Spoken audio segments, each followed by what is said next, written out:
Australia's low median wage. Let's have a look. Hello everyone, Florian.heise here, and welcome to another episode of HeiseSays. Grab your stein of coffee because we're going to have a look and talk about an article from the Daily Mail, discussing wage data that's come out, earnings of Australians. And of course, they're taking it from a particular tangent, the poor proletariat worker earning significantly less than the specialist doctor. I mean, seriously, this is what you would expect. How can anyone take this type of stuff with a grain of salt or without a grain of salt? It's ludicrous. Okay, doctors, to become a doctor, it's not easy. It's a lot of hard work. It is a lot of hard hours. I suspect the people that are writing this garbage, well, maybe they're just laughing at it to their doctor mates when they're having drinks after work, but they're doing it to try and to activate this inherent jealousy in a lot of people. Why should that doctor, why should that person earn so much more than me? Well, because they've worked bloody hard and they might be more talented. But talent is only a part of the step. A lot of it is hard work. And being a specialist doctor, it ain't an easy ride, and it is not for everyone.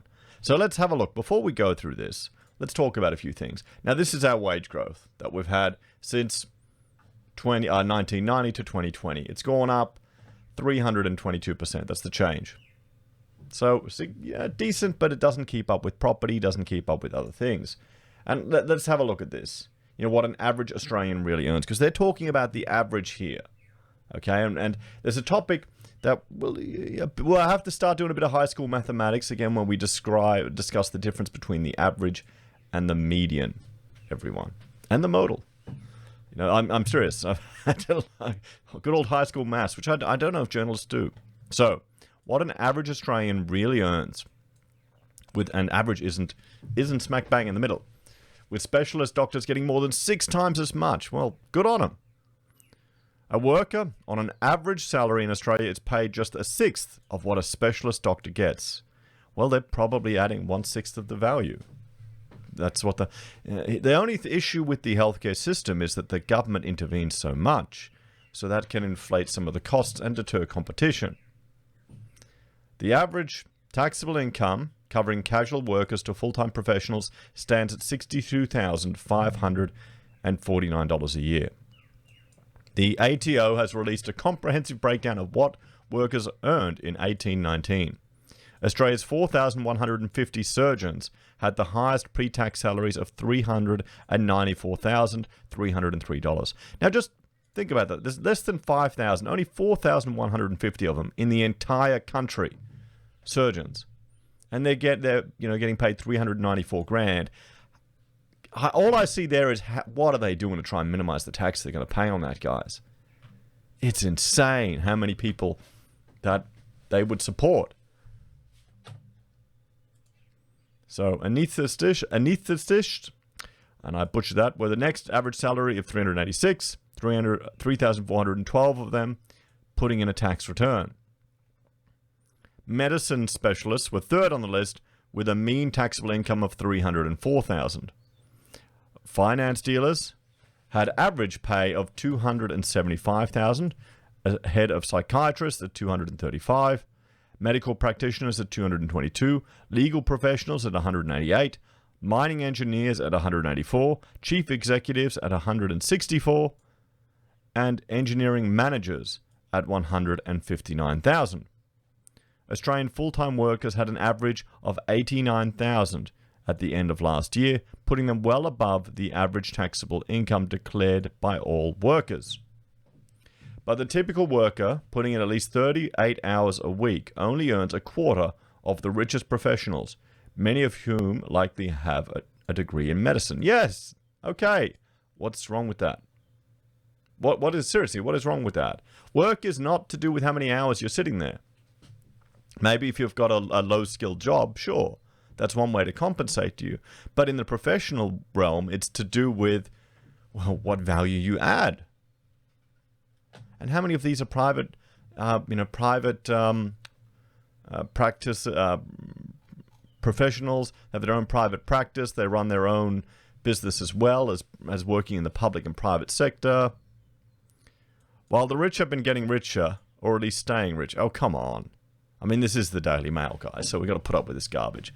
Australians' wages have been stuck below the long-term average of 3% since mid-2013. Nonetheless, bosses are in a better position to offer pay rises to their most talented staff, with the National Australia Bank's Business Conditions Index for May hitting a record high. Okay, sure. Well, this is the thing. A lot of people, and you don't have the skills to be earning this money, guys. Most of us don't. Most of us are not at this level. Most of us haven't worked that hard.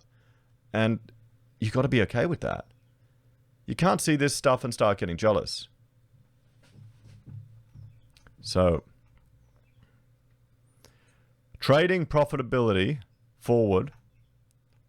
Hang on. Trading profitability forward orders and employment were the best levels since the monthly NAB series began in March 97. Sorry, I'm having a recording glitch on my camera and it's distracted me. I think I'm getting a bit of lag. I'm thinking, what's wrong with my computer now? Job vacancies are at levels unseen since late 2008 during the early stages of the GFC. The ANZ Job Advertisement Series showed a 7.9% rise in May to 213,894 available positions. Ads have increased for 12 straight months and more than tripled the 66,887 level of a year earlier, because we just entered in this whole insane time that we're in now. That's why it's going to look like it's surging up, but we'll bring it up. We'll bring it up, the job ads. I've got it here. There you go. This is why. Wow, look at how much it's increased. Okay, but it crashed so much before. We're still not back at previous levels. Look at the peak at 2008. Okay. Oh, hang on, I've got to clear that off. The number of available positions also grew 38.9% higher than the 153,976 level of February 2020 before the WHO declared a pandemic. So here we have it. I mean, how many are earning that amount of money? I mean, does this make you jealous? Or this should be aspirational to people, to young people seeing this? Okay, I want to make good money. I'll try one of these careers. Good luck to you. It's going to be hard work. But there's something that's been missed here. Because they're talking about the average. They're not talking about, the median income. Now, we need to go back and look at a bit of high school mathematics here. Now, we've got three terms here: the mean, the median, and the mode. Oh, boy. Now, the arithmetic mean, and that's the one we're going to say that they're talking about here in this article, and journalists normally refer to. So, say you've got these values: 4, 36, 45, 50, 75. So you take them, divide them by the number of, add them together, divide them by the number of numbers, and then you get the arithmetic mean, or the average, which is 42. It's the same thing they do with these salary figures.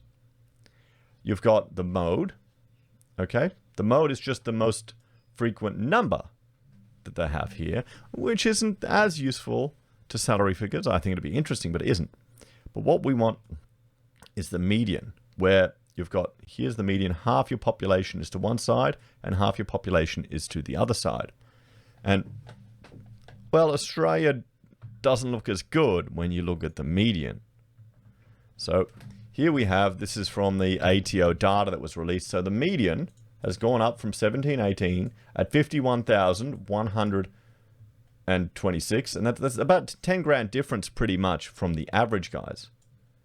So it's gone up now to 52,732, where the average is 63,085 bucks. So you can see here the median wage, the one smack bang in the middle of our population, 50% or lower, 50% or higher, is 52 grand and change. Now, how do you compare that to some of these other things? The higher professions. Well, there's different capabilities, different skills. If you want to earn more, you've got to work harder and you've got to improve. And if you're going, world's unfair, life's unfair, they'll discriminate against me, yada, yada, yada, mate, that's life. That's just how life is. And the problem is, the more rules the government steps in, the worse they make the discrimination, even unintentionally. They're creating all these situations where, the what's it, Me Too movement, that's going to disincentivize businesses from employing women because there's an element of risk there. Now, there'll be calls. There'll be calls for putting minimum wages in place. We need to have this minimum wage, this minimum earning. We can't let the market have freedom.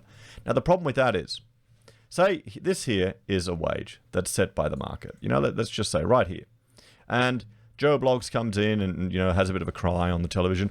I can't afford my plasma TVs like my grandparents did, 7 houses, even though they worked insane amounts and didn't have any luxuries. I need to eat out and yada, yada, yada. Sob story. Pushes for government intervention in the market, so you get a wage set here.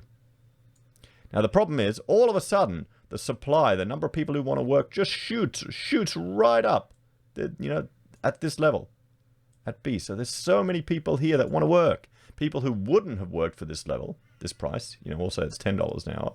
They now want to work for, I don't know, 15. They'll go, oh, should be right, mate. I'll do that.